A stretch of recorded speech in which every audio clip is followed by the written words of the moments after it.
Hello, welcome. I'm Martine Croxall. Ukraine has come under heavy bombardment from Russia for more than 12 hours overnight, with its capital the main target. These are live pictures from Kyiv. Ukraine's Air Force says Russia launched almost 600 drones and 48 missiles in its latest attack on Ukraine, killing 4 people, injuring dozens and damaging civilian infrastructure. President Volodymyr Zelensky said Moscow wants to keep on fighting and killing and deserves only the harshest pressure from the outside world. Poland scrambled its aircraft because of the strikes, but says they've now returned to base. The mayor of Kyiv, Klitschko, has been speaking to reporters about the latest attacks. This last attack, one more attack in last night in our hometown. It's 6 districts have damages. A lot of buildings was destroyed. One of them behind me, and in this moment we can talk about 4 people died, and from 4 people it's 12-old girl. 8 people hospitalized and 13 people asking about medical support. Klitschko, our Ukraine correspondent James Waterhouse has more on what happened overnight.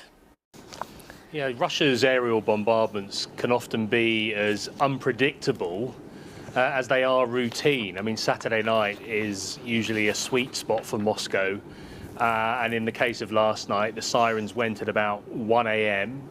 And the country's air raid app urged people to head to the shelter and stay there. You could hear anti-aircraft fire. They're sort of dotted around Kyiv, but you can hear them. Behind me is the eastern flank of the city. Then you can hear them trying to intercept these Iranian-designed Shahed drones, which Russia is just churning out at the moment. They typically launch hundreds in a single attack, and last night was clearly no exception. You could then hear periodic explosions, presumably one either being taken out. You can often see that at night, or one presumably hitting its target, but it didn't really stop.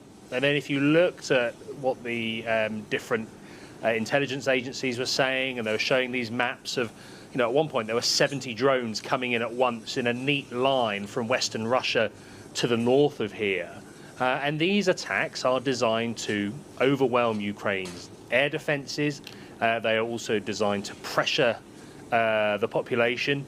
There might be, as Moscow suggests, a military dimension as well, but you know, this is a blanket strategy that doesn't tend to discriminate when it comes to what Russia's targets might be. The scale of an attack like this is rather academic if you're in the line of it, James, but when we describe this as a massive attack, how big is it compared with others we've seen earlier this year? This is not to diminish the scale. This is sadly par for the course now. Such is Russia's ability to manufacture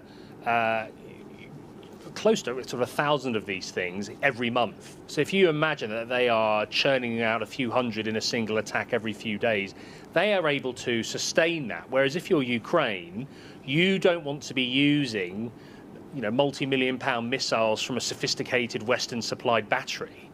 So that is why we see these 50 caliber machine guns, these mobile units, move around. But of course, as ever, it is not just Kyiv that feels the full force. We've seen Zaporizhia this time around in the east, Sumy in the northeast, Odessa in the south, all go through similar. And it is always a certain street or a residential block or a factory building, for example, or a dockyard, which is destroyed. And these drones, you know, there are 40 missiles as well launched as well.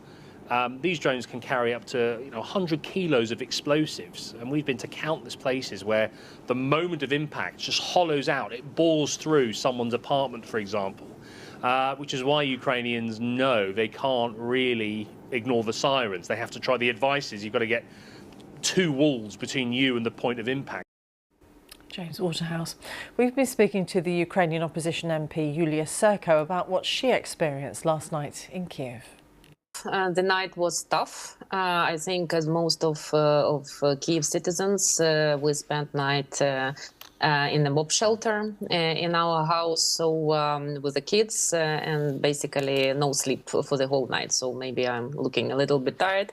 But I think that was one of the biggest attack, more than 500 different drones and missiles.